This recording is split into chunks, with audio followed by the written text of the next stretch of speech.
Ya, assalamualaikum warahmatullahi wabarakatuh. Selamat malam semuanya. Ya, selamat berjumpa dengan saya Ibu Munifah pada mata kuliah Akuntansi Keuangan 1. Oke, pada kuliah online pada hari ini, saya akan memaparkan yaitu kontrak kuliah untuk mata kuliah Akuntansi Keuangan 1.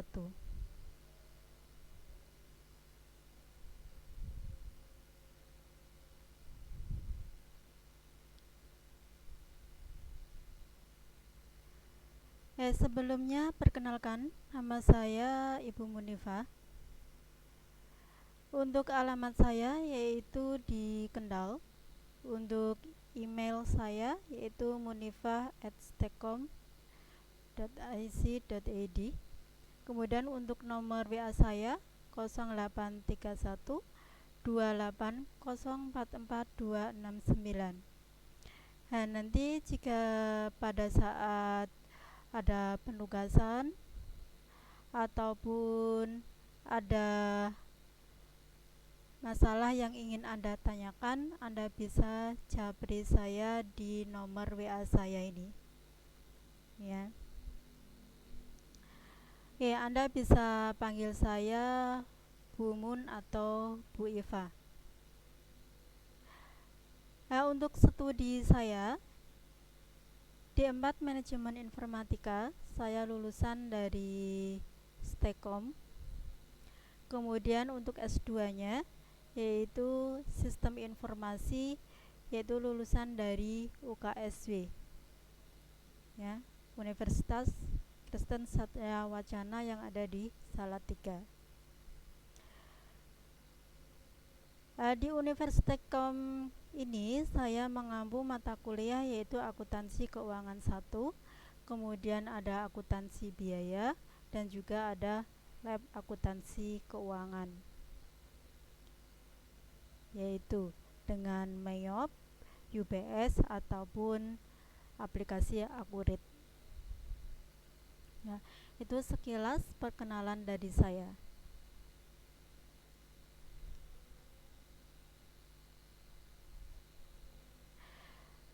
Nanti untuk jumlah pertemuan untuk mata kuliah Akuntansi Keuangan 1 itu ada pertemuan 1 sampai dengan 16. Ya, berarti ada 16 kali pertemuan. Kemudian untuk pertemuan ke-8-nya yaitu UTS, dan pertemuan ke-16-nya yaitu UAS.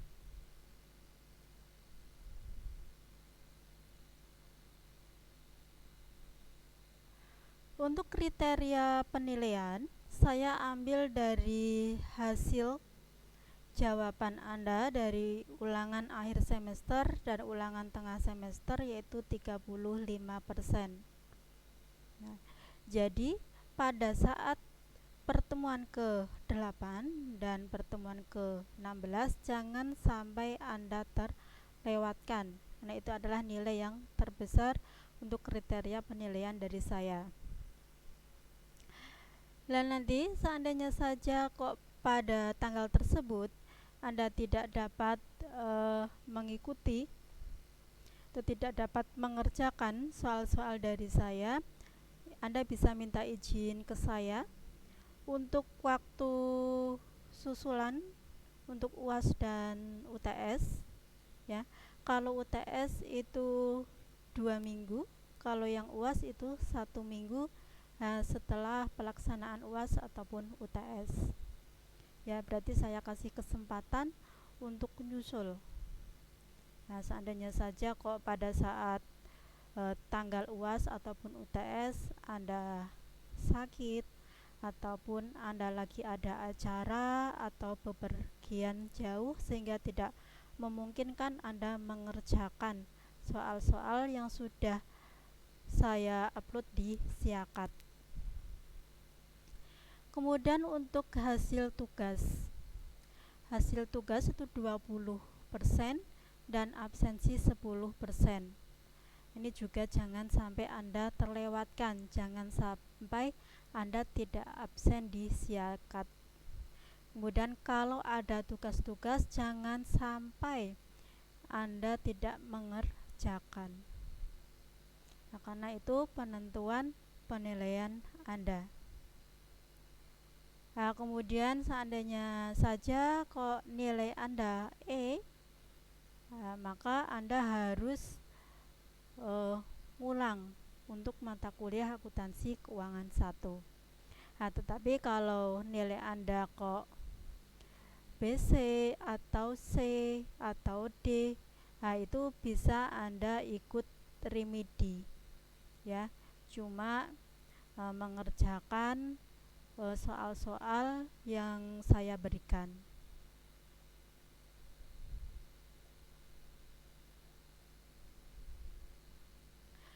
Nah, kemudian untuk metode perkuliahan,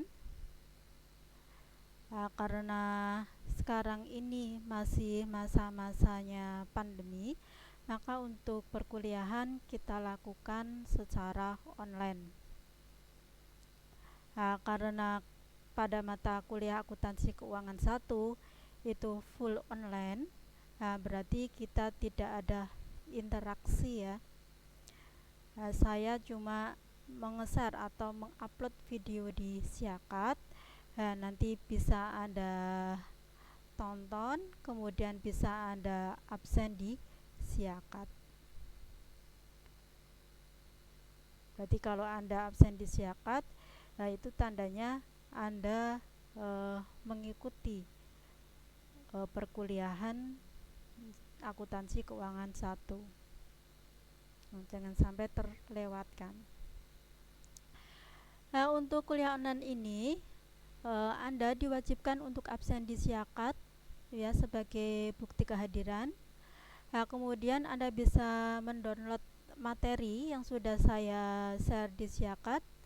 Kemudian untuk penjelasan dari materi yang saya share di Siakat, Anda dapat lihat videonya di Siakat. Nah, kalau Anda tidak ingin ketinggalan video-video dari saya, bisa Anda subscribe untuk channel YouTube saya ya. Kemudian yang kedua itu adalah tugas. Nah, nanti Anda dituntut untuk mengerjakan yaitu soal-soal tugas dan hasilnya dapat Anda kirimkan di Google Classroom. Nah, untuk pengirimannya harus tepat waktu ya. Kalau tugas-tugas biasanya saya itu untuk waktunya saya kasih waktu 1 minggu. Nah, berarti kalau saya memberikannya ke hari Selasa, maka untuk terakhirnya itu Senin depan ya. Kemudian untuk UTS dan UAS, UTS akan saya selenggarakan pada pertemuan ke-8 dan UAS akan saya selenggarakan pada pertemuan 16. Untuk UTS dan UAS ini untuk menguji yaitu penguasaan Anda yaitu pada materi-materi kuliah yang sudah saya berikan.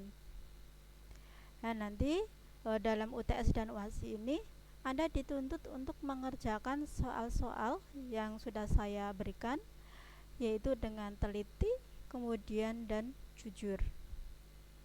Nah, karena ini sifatnya online, maka kesempatan bagi Anda yaitu untuk mengerjakannya untuk open book ya. Nah, yang biasanya kita ujian di kampus yaitu close book, kita tidak bisa browsing di internet, kita tidak bisa buka buku. Nah, tetapi karena kuliahnya online, kita bisa browsing di internet, kita bisa buka buku. Nah, jadinya buat UTS dan UAS ataupun tugas-tugas Anda semaksimal mungkin ya, jangan sampai Anda tidak mengerjakannya. Untuk jawabannya nanti juga Anda kirim di Google Classroom tepat waktu. Dan nanti untuk kode Classroom akan saya share di grup WA ya. untuk kelas malam sendiri dan untuk kelas pagi sendiri.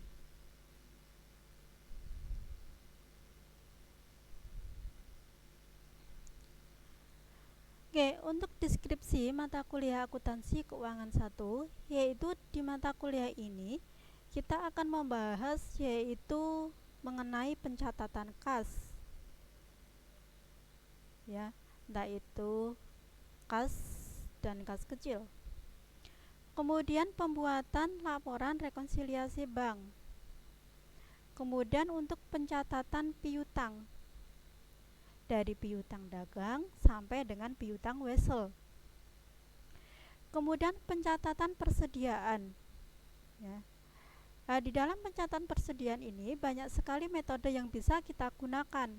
Antara lain ada LIFO, ada FIFO, dan juga ada metode rata-rata bergerak. Kemudian di dalam mata kuliah akuntansi keuangan 1 ini kita juga bisa menghitung yaitu depresiasi aktiva tetap, yaitu dengan metode-metode tertentu. Nah, ini juga banyak sekali metode yang dapat kita gunakan dalam penentuan depresiasi ataupun penyusutan aktiva tetap. Ada metode angka-angka tahun, ada metode garis lurus, ya. Nah, nanti kita akan bahas di materi aktiva tetap.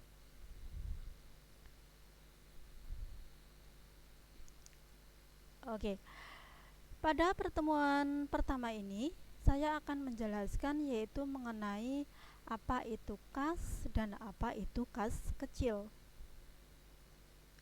Mungkin dari Anda yang dulunya atau SMA-nya itu bukan dari jurusan akuntansi, tentunya asing ya mendengar yang namanya kas kecil. Apa itu kas kecil? Apakah kas yang paling kecil? Tuh ya. Tapi kalau bagi Anda yang dulunya kok lulusan dari SMK yang jurusan akuntansi, tentunya saja tidak asing lagi ya mendengar yang namanya kas kecil. Oke, saya akan menjelaskan apa itu kas dan apa itu kas kecil.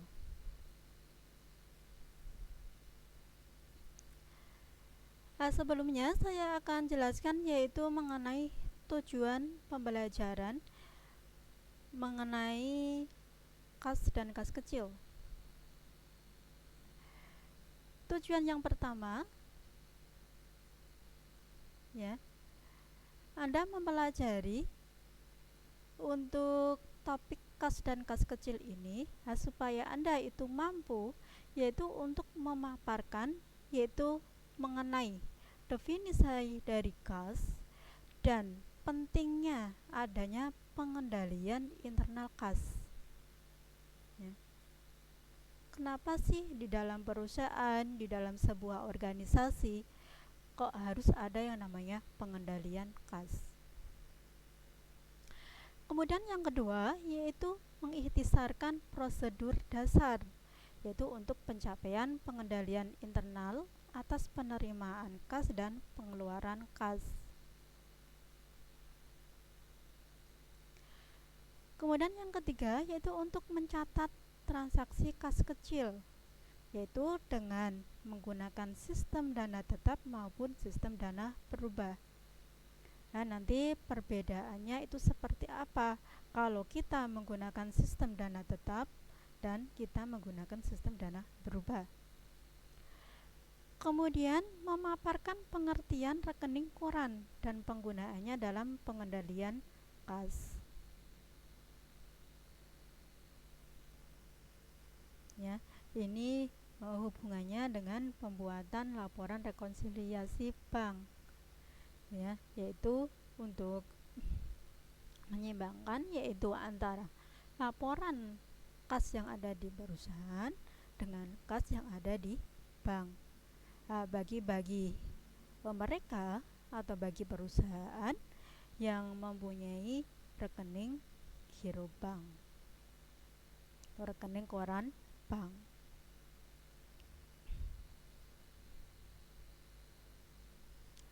Oke. Untuk yang pertama, saya jelaskan dulu yaitu mengenai apa sih itu kas.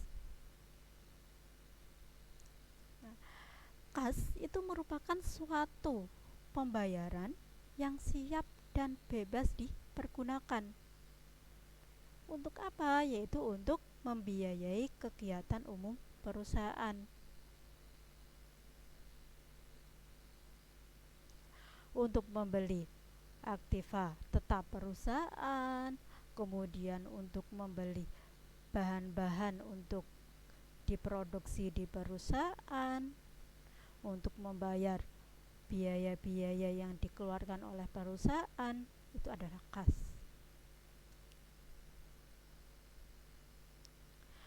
Untuk kas itu adalah aktiva yang paling lancar dan paling aktif.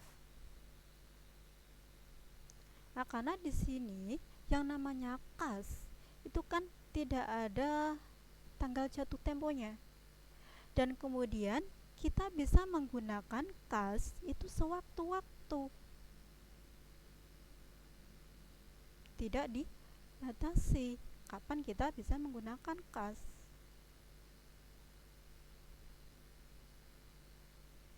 Ya. Nah, makanya kas itu adalah suatu harta yang paling aktif, yang paling liquid.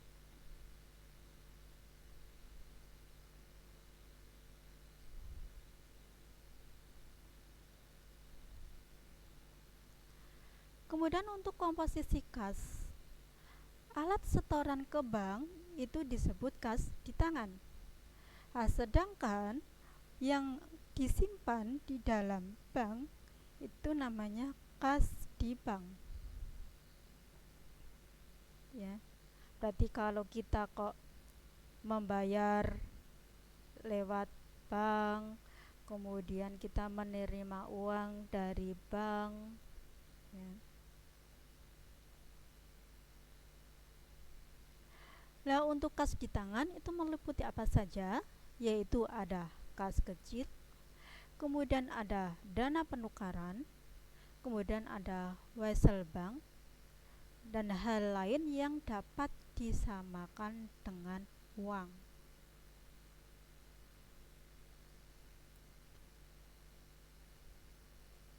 Dan kriteria-kriterianya itu sama dengan uang.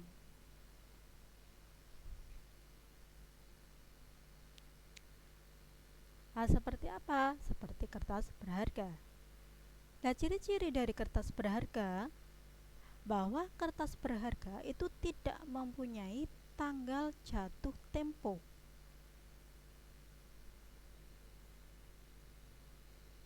Ya, berarti kapan kita akan menukarnya dengan kas itu bisa. Kemudian dalam pertukaran itu berlaku sebesar nilai nominalnya. Ya, berarti kalau kertas berharga tersebut kok nilai nominalnya 1 juta, maka nanti kalau ditukar dengan kas ya nilainya 1 juta. Kemudian diterima oleh bank sebagai deposito sebesar nominalnya. Ya, kalau kertas berharga tersebut kok didepositokan ke bank, ya sebesar nilai nominal yang ada di kertas berharga tersebut.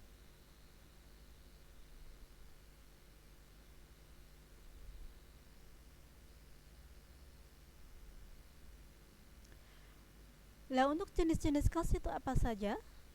Yang pertama ada uang kertas dan logam. Nah, ini yang sering kita gunakan ya kalau kita ingin jajan, kemudian kalau kita ingin membeli barang, nah kan kita bisa menggunakan uang kertas dan uang logam. Nah, bisa Anda lihat ya untuk bentuk-bentuknya. Nah, sering kita pegang. Kemudian yang kedua ada cek. Nah, ini sebagai bukti pembayaran. Nah, ini. Kemudian Ketiga ada giro. Nah, untuk giro biasanya dimiliki oleh perusahaan-perusahaan besar yang mempunyai rekening koran bank.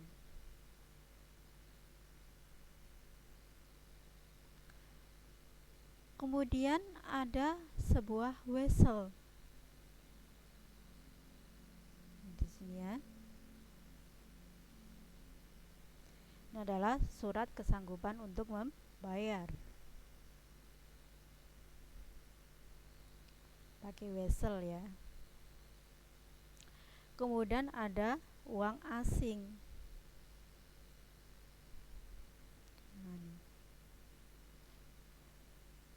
Nah, ini yang jarang kita pegang, giro sama valuta asing ya, atau uang asing.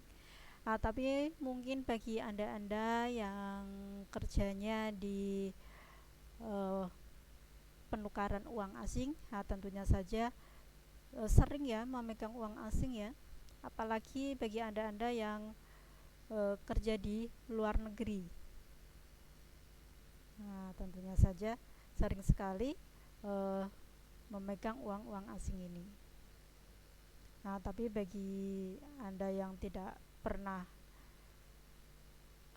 tidak kerja di luar negeri atau tidak kerja di kantor penukaran uang, mungkin yang sering kita gunakan uang kertas dan uang logam ini.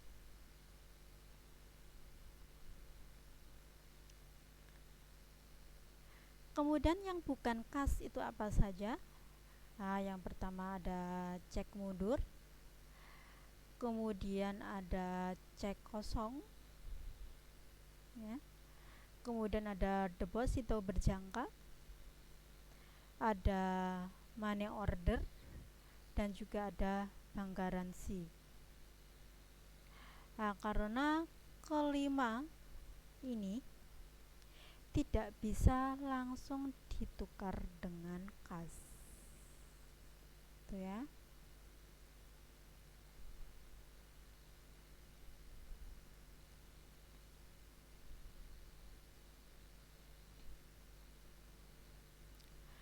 Nah, kemudian di dalam perusahaan ada yang namanya manajemen kas. Apa itu manajemen kas? Itu adalah pengendalian dan perencanaan penggunaan kas sebagai aktiva. Berarti hal ini itu tidak boleh terjadi adanya kegagalan pemakaian kas dan pengawasan terhadap pos isi kas.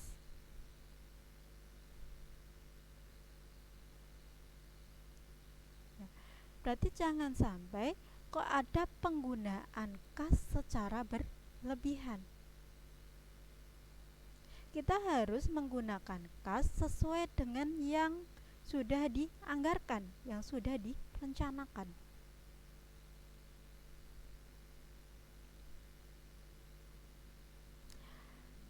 Kemudian tujuan dari manajemen kas yaitu ada likuiditas dan ada earning. Ya, untuk likuiditas ini berarti diharapkan suatu perusahaan itu mempunyai sebuah kas yang dapat digunakan untuk perusahaan untuk membayar hutang-hutangnya beserta bunganya.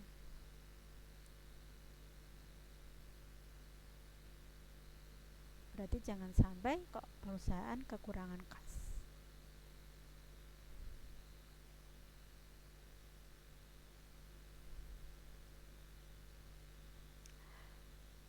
Nah, untuk pengendalian kas meliputi manajer penyusunan anggaran kas. Berarti perusahaan harus menganggarkan, harus menyusun yang namanya anggaran kas, yaitu dari mana saja kas perusahaan diperoleh untuk setiap periodenya, kemudian akan digunakan untuk apa saja.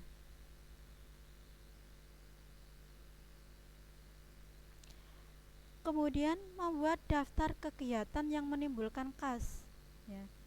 Berarti kegiatan-kegiatan apa saja yang membutuhkan kas. Nah, seperti halnya pembelian bahan baku itu ya. Kemudian kita menyusun yang namanya anggaran bahan baku. Nah, kemudian kita anggarkan kas di pembelian bahan baku tersebut. Butuhnya berapa sih untuk membeli bahan baku dalam satu periode? Nah, kita kan harus membuat anggaran bahan baku terlebih dahulu, bisa menentukan yaitu kas yang akan dikeluarkan untuk membeli bahan baku tersebut. Kemudian menentukan sumber penerimaan kas ya. Berarti perusahaan harus menentukan dalam satu periode kas yang perusahaan terima itu dari mana saja ya. Apakah dari penjualan produk ataukah dari investasi dari investor atau pemegang saham dan yang lainnya, atau dari pemilik perusahaan atau dari minjam bank. Itu ditentukan dulu sumber kasnya dari mana. Kemudian menentukan rencana penggunaan kas ya, kita rencanakan kas tersebut akan kita gunakan untuk apa saja ya, untuk membeli bahan baku, kemudian untuk membayar biaya-biaya penjualan, untuk membayar biaya-biaya administrasi dan umum, untuk membayar tenaga kerja, untuk membayar biaya overhead. Itu harus kita tentukan dulu. Nah, kemudian nilainya berapa juga kita harus tentukan. Nah, supaya tidak terjadi pemborosan dalam pengeluaran kas.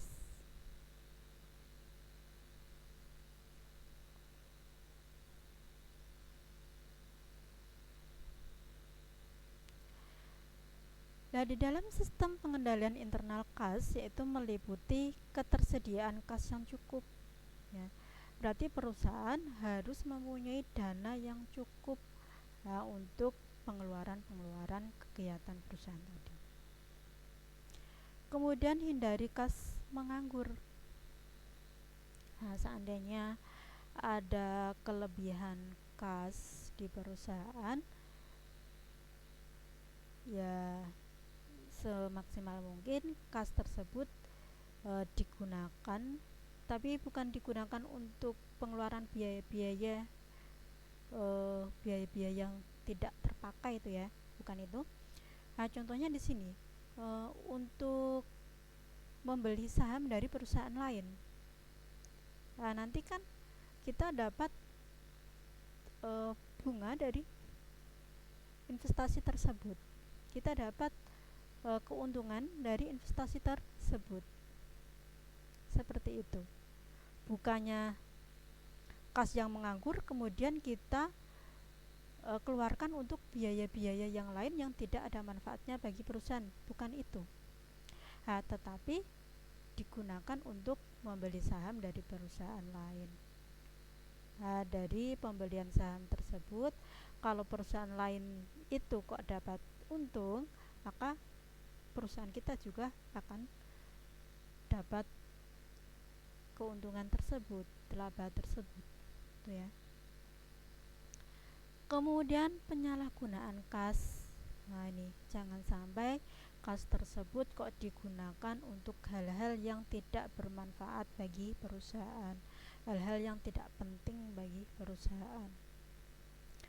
Kemudian dipatuhinya kebijakan manajemen tentang kas.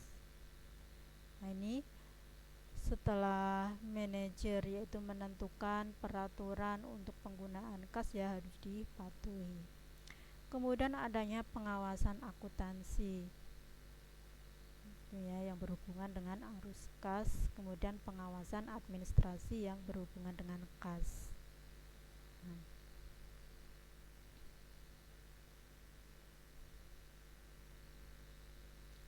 Untuk pengawasan kas ini digunakan untuk mengawasi tindakan manipulasi ataupun kecurangan yang berkaitan dengan kas. Lah, contohnya apa saja kecurangan atau manipulasi tersebut? Hai, seperti piutang yang telah dihapus, kemudian timbul lagi karena ada kesanggupan membayar dari debitur tetapi tidak dilaporkan. Nah, contohnya bahwa ada debitur bahwa dia sudah tidak sanggup untuk membayar hutangnya kepada kita. Nah, kemudian kita hapus. Tapi tiba-tiba beberapa bulan kemudian atau beberapa tahun kemudian debitur tersebut datang ke kita, dia sanggup untuk membayarnya. Nah, dari pembayaran tersebut tidak dilaporkan di laporan keuangan, tidak menimbulkan yaitu pembayaran piutang yang baru.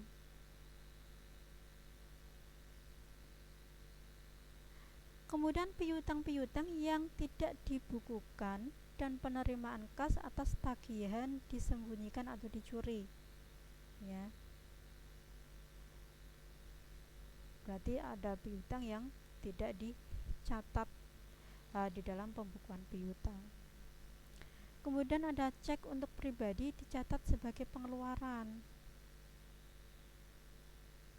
Ini juga manipulasi atau kecurangan. Kemudian membuat faktur ataupun bon sendiri, yaitu untuk mendukung pengeluaran yang fiktif, pengeluaran yang istilahnya bukan digunakan untuk perusahaan, ya.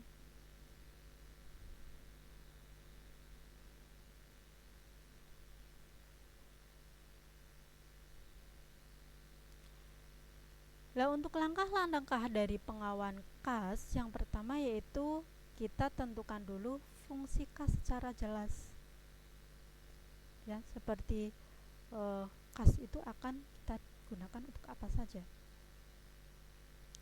Kemudian kita pisahkan yaitu antara fungsi pengurusan kas dengan pencatatan kas,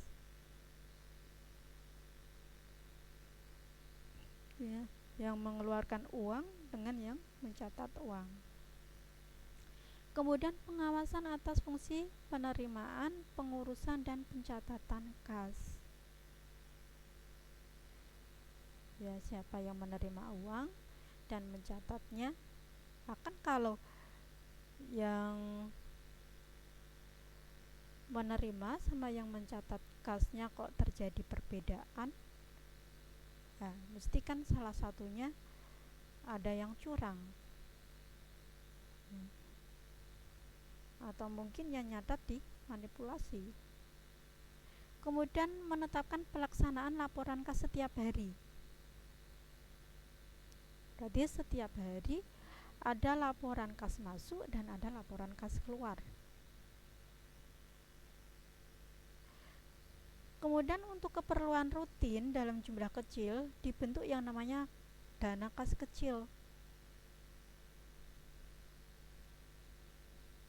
Nah, biasanya untuk pengeluaran yang menggunakan dana kas kecil itu ditentukan oleh perusahaan. Kita ingin menggunakan kas kecil itu kalau pengeluarannya kurang dari berapa juta. Berarti antara perusahaan satu dengan perusahaan yang lain ya kadang tidak sama, ya. Kemudian digunakan sistem voucher.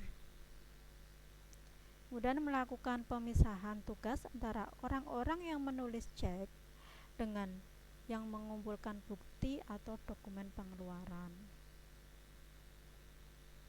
Kemudian menetapkan laporan kas setiap hari. Ini supaya untuk kas tersebut tidak terjadi manipulasi ataupun kecurangan pada kas.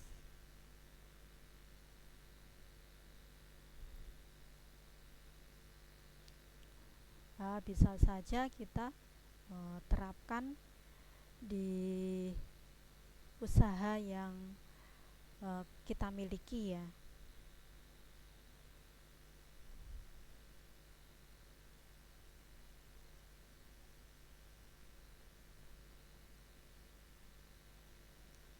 Oke, saya akan menjelaskan yaitu mengenai dana kas kecil atau yang biasanya disebut dengan petty cash.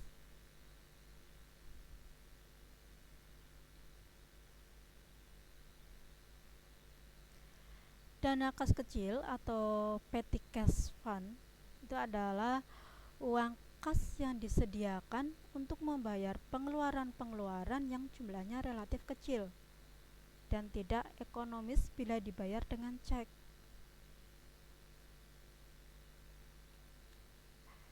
Pada umumnya itu kalau pengeluarannya itu kurang dari 100.000 ataupun 1 juta. Itu kalau perusahaan besar itu lebih kurang dari 1 juta ya. Contohnya kok seperti membeli bolpen, paling kan membeli bolpen sebesar 10.000, 15.000. Nah, tetapi sering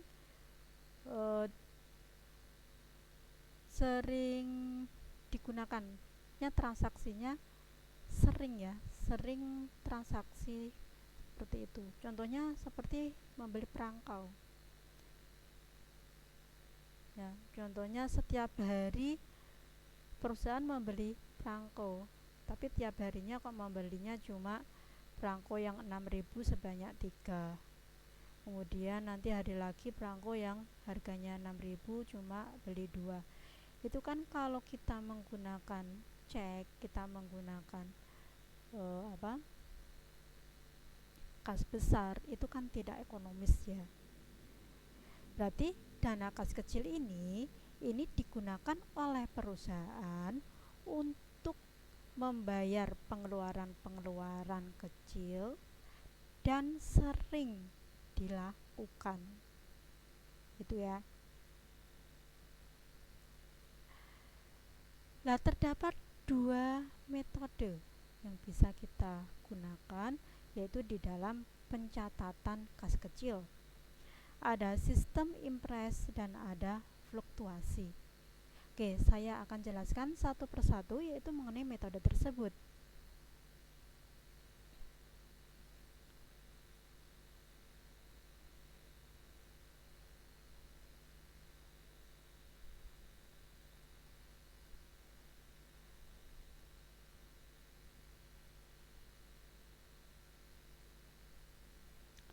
Kalau sistem impres ya, jumlah dalam rekening kas kecil itu selalu tetap,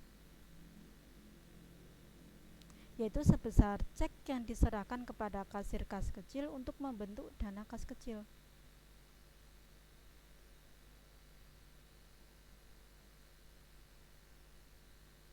Ya, berarti kalau yang diserahkan ke kas kecil sebesar 500.000, ya jumlahnya tetap 500.000.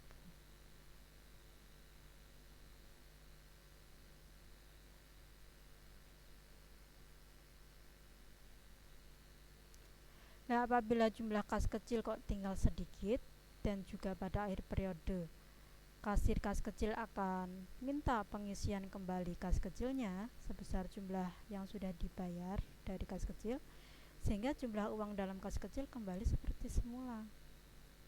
Ya, berarti gini, kalau dana kas kecil tersebut kok mengalami limited itu ya, atau tinggal sedikit, maka untuk orang yang memegang kas kecil itu akan meminta ke kas besar, yaitu mengisi kembali kas kecil tersebut. Nah, kalau yang dikeluarkan kok 25.000, nanti kasir kas kecil juga memintanya 25.000. Nah, sehingga apa? Sehingga dana di dalam kas kecil itu selalu tetap. Kalau pada awalnya kok 500.000, ya 500.000 terus setiap periodenya.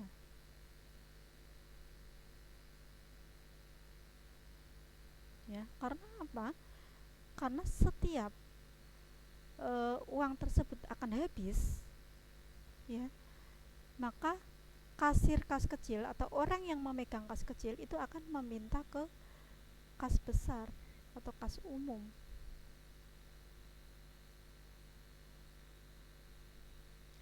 Nah, untuk pengeluaran dari kas kecil itu baru dicatat pada saat pengisian kembali. Nah, lebih jelasnya, kita lihat untuk cara pencatatannya dengan menggunakan sistem Impress. Nah, seperti ini.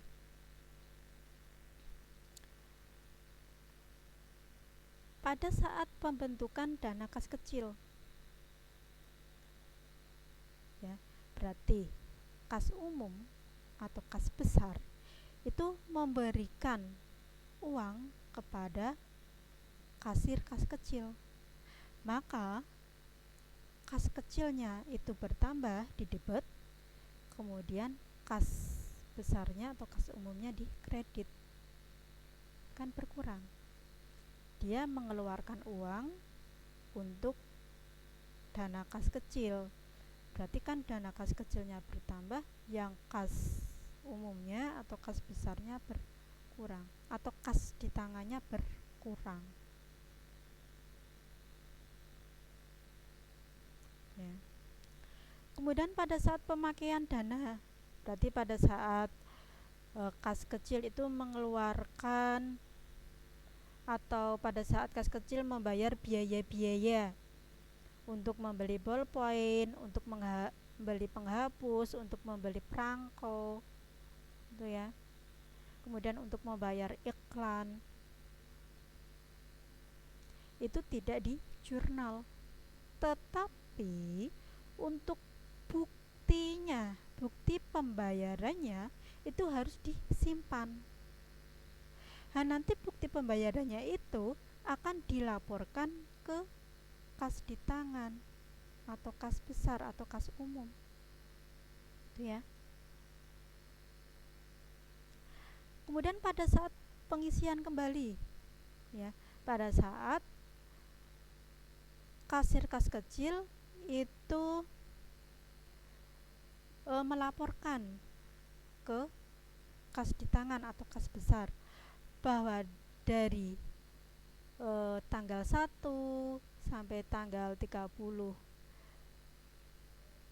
Maret ini kita mengeluarkan biaya-biaya sebesar ini untuk membayar ini, contohnya membayar iklan, membeli perangko, membeli pulpen. Nah, baru di sini beban-beban atau biaya-biaya yang sudah dikeluarkan itu di debit, kemudian kasnya di kredit. Karena uang yang sudah dikeluarkan oleh kas kecil tadi istilahnya dilironi ya. Apa ya? Ya, sudah dilironi oleh kas besar.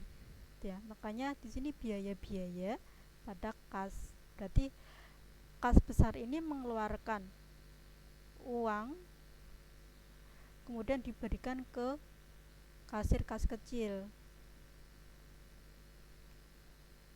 yaitu untuk ini istilahnya untuk melironi beban-beban atau biaya-biaya tadi yang dikeluarkan itu. Kemudian bila kas kecil dianggap terlalu kecil, nah, kemudian kan kas kecil butuh tambahan dana ya, maka di sini kas kecilnya bertambah, kasnya berkurang. Kas kecilnya di debit, kasnya di kredit. Kemudian kalau kas kecilnya kok terlalu besar, kemudian dikembalikan ke kas, maka kasnya di debit, kas kecilnya di kredit. Karena kan kas kecilnya kan mengembalikan uang ke kas besar atau kas di tangan.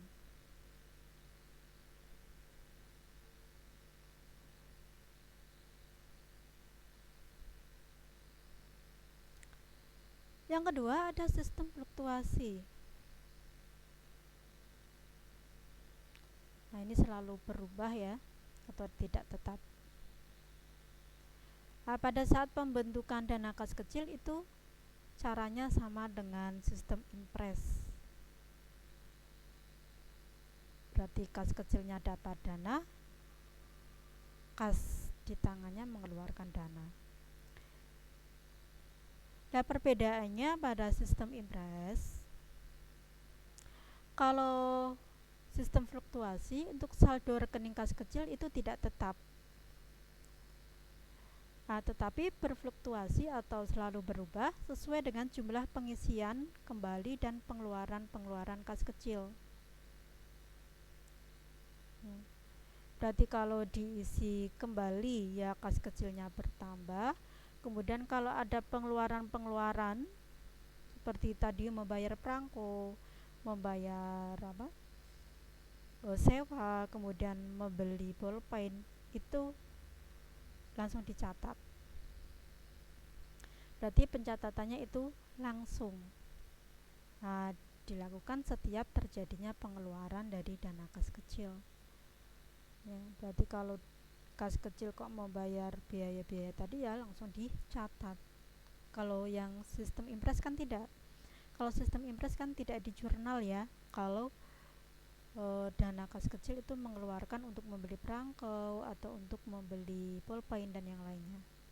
Itu dicatat kalau sudah mengalami pengisian kembali atau istilahnya tadi ya sudah dilironi ya sama kas besar itu.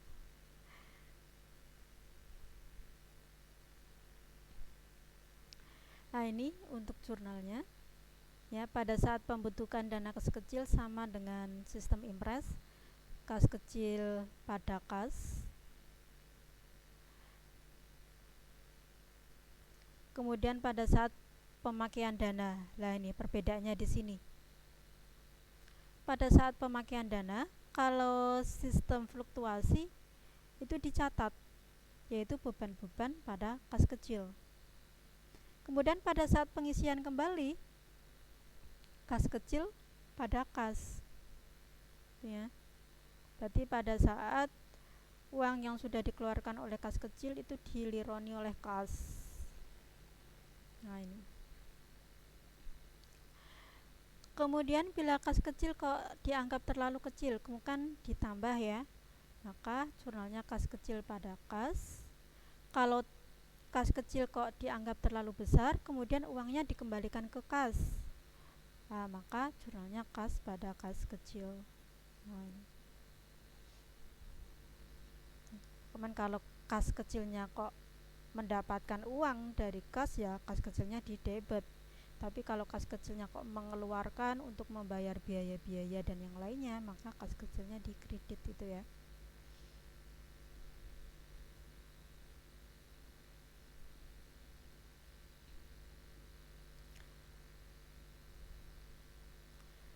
Kemudian ada yang namanya buku kas kecil.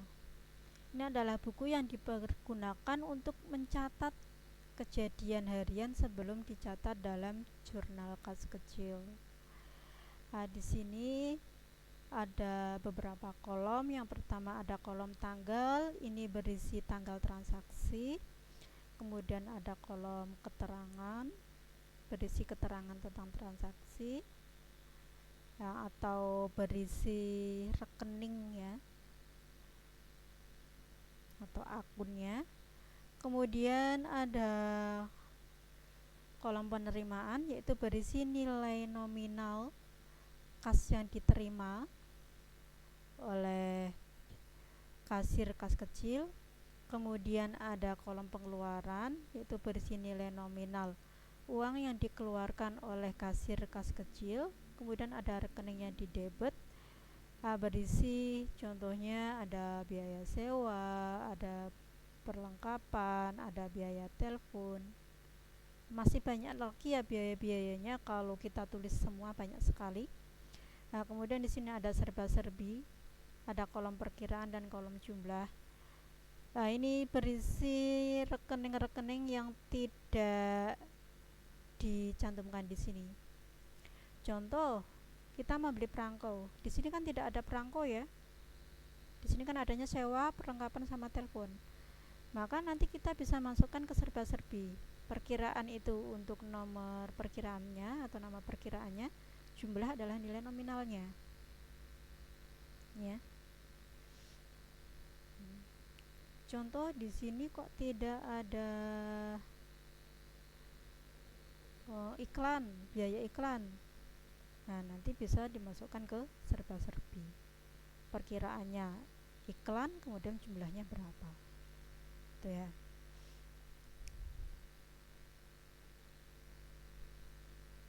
Oke. Lebih jelasnya saya akan memberikan sebuah contoh. Nah, di sini ada sebuah informasi yang diambil dari CV Mutiara. Yang berhubungan dengan kas kecil, yaitu selama bulan Agustus tahun 2020.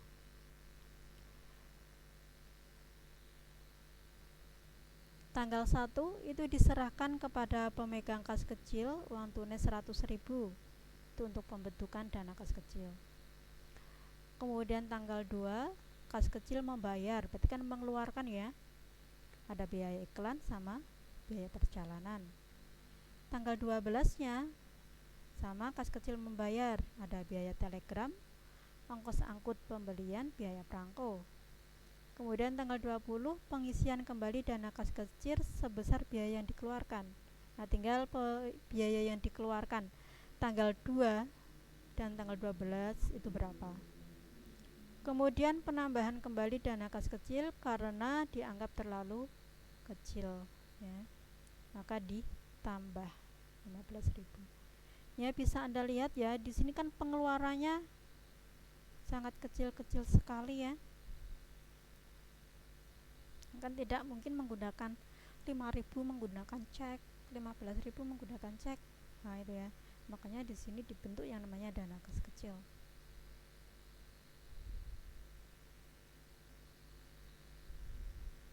Oke. Yang pertama saya akan jelaskan dulu, yaitu untuk pencatatan menggunakan metode dana tetap. Anda lihat yang tanggal 1. Anda lihat di kotak putih ini. Diserahkan kepada pemegang kas kecil uang tunai sebesar 100.000 sebagai pembentukan dana kas kecil. Berarti kas kecil berarti kan kas di tangan atau kas besar itu kan memberikan uang kepada pemegang kas kecil atau kasir dari kas kecil. Maka kan kas kecilnya bertambah ya. Nah, kas kecilnya bertambah itu di debit 100.000. Kemudian kas besarnya di kredit karena kan berkurang. Diberikan ke kas kecil ya, maka kan mengurangi ya. Nah, berkurang di kredit. Kemudian tanggal 2 kas kecil membayar. Karena menggunakan sistem dana tetap, maka jika kas kecil itu mengeluarkan uang yang digunakan untuk pengeluaran itu tidak di jurnal. Tanggal 2 sama 12 ya sama ya. Di sini tidak di jurnal. Nah, kemudian tanggal 20-nya pengisian kembali dana kas kecil, yaitu sebesar yang sudah dikeluarkan itu ya. Nah, apa saja yang sudah dibayar dengan menggunakan kas kecil? Ada biaya iklan. Biaya iklan cuma tanggal 2 ya, sebesar 25.000. Biaya perjalanan 15.000. Ada biaya telegram tanggal 12 10.000. Ongkos angkut tanggal 12 15.000. Biaya perangko 5.000. Nah, kemudian yang di kreditnya adalah kas, karena kas ini mengisi kembali dana kas kecil sesuai dengan biaya-biaya yang dikeluarkan ini sebesar 70.000. Kemudian tanggal 28 penambahan kembali dana kas kecil karena kas kecil dianggap terlalu kecil. Karena dana kas kecil ditambah, berarti kan kas kecilnya bertambah ya. Maka kas kecilnya di debit 15.000, kemudian kasnya dikredit 15.000. Kemudian kita lihat untuk yang metode dana tidak tetap atau metode fluktuasi atau dana berubah. Kalau yang tanggal 1 sama jurnalnya, ya, penyerahan kepada pemegang kas kecil uang tunai, berarti kas kecilnya di debit 100.000, kasnya dikredit 100.000. Kemudian tanggal 2-nya kas kecil membayar iklan sama perjalanan. Nah, ini perbedaannya di sini. Karena kita menggunakan sistem dana tidak tetap atau berubah, maka setiap ada transaksi selalu dicatat ya, walaupun itu pengeluaran dengan menggunakan kas kecil. Maka tanggal 2 di sini ada biaya iklan dan biaya perjalanan pada kas kecil. Ya, kan yang membayar kas kecil, maka kas kecilnya berkurang di kredit. Yang tanggal 12 sama, di sini ada telegram, ongkos angkut sama biaya perangko pada kas kecil. Karena kan yang membayar kas kecil, berarti kas kecilnya berkurang di kredit. Tanggal 20-nya pengisian kembali dana kas kecil. Nah, di sini kalau kita menggunakan sistem dana berubah, maka kalau ada pengisian kembali, jurnalnya adalah kas kecil pada kas. Sebesar berapa? Sebesar yang dikeluarkan, yaitu 40.000 dari tanggal 2, 30.000 dari tanggal 12. Maka di sini sebesar 70.000 ya. Ya, berarti 70.000 itu yang 40.000 dari tanggal 2, yang 30.000 dari tanggal 12. Nah, kemudian tanggal 28 sama ya dengan menggunakan sistem impres, yaitu penambahan kembali dana kas kecil, berarti jurnalnya kas kecil pada kas. Nah, ini ya, berarti perbedaannya pencatatannya yaitu tanggal 2, 12 dan 20.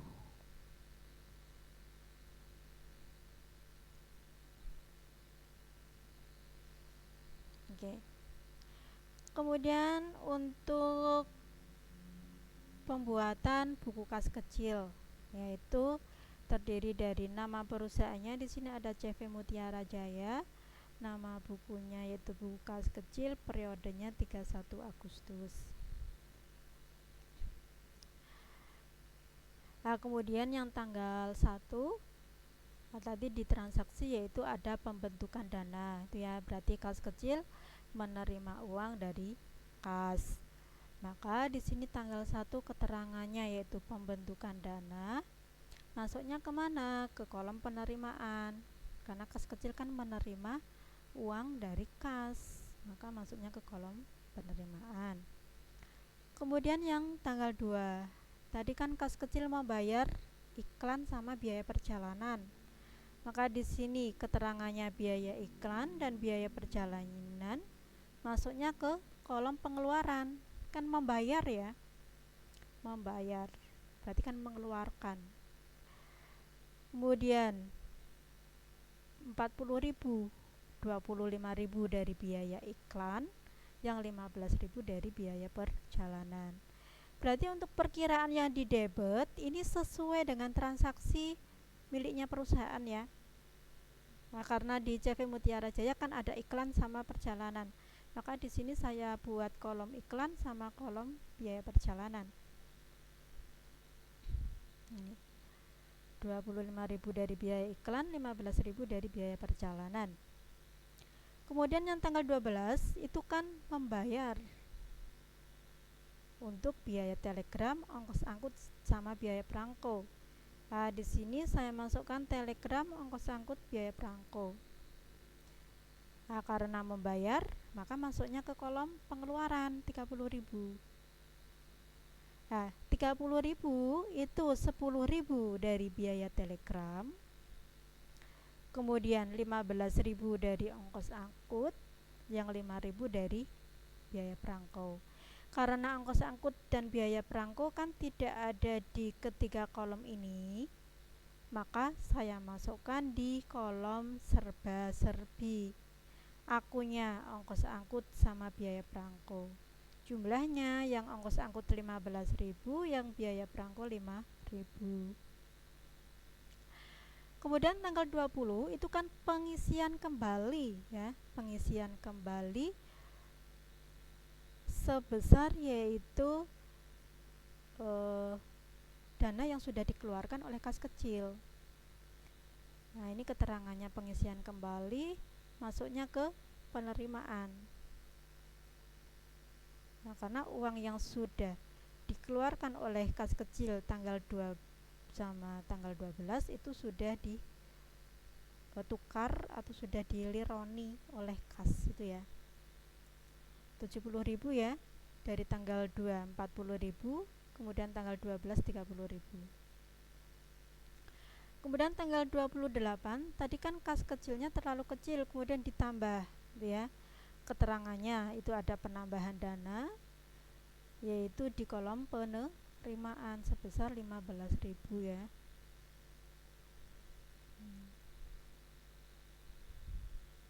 Nah, kemudian kita total di sini.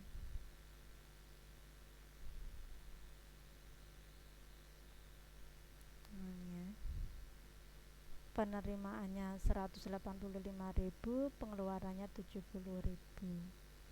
Nah, di sini saldonya 115.000.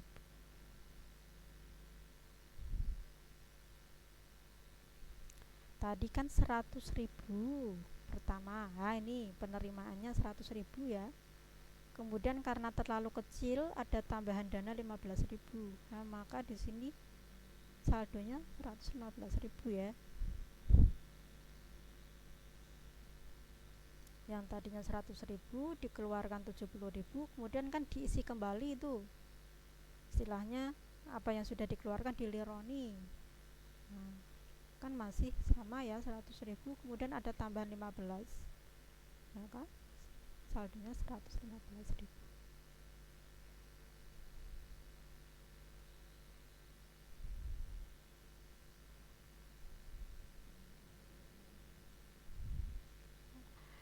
Oke, itu untuk penjelasan dari saya yaitu mengenai materi mengenai kas dan kas kecil. Dan nanti seandainya saja Anda kok sudah nonton video saya ini, kemudian ada yang kurang paham atau yang ingin ditanyakan, Anda bisa tanya di komen syakat atau di grup WA ya. Nah, supaya nanti apa yang Anda tanyakan kok sama dengan teman Anda. Nah, nanti kan saya jawabnya cuma satu kali saja ya. Oke, itu yang bisa saya sampaikan untuk akuntansi keuangan 1 pada pertemuan pertama ini ya. Oke, saya akhiri. Wassalamualaikum warahmatullahi wabarakatuh.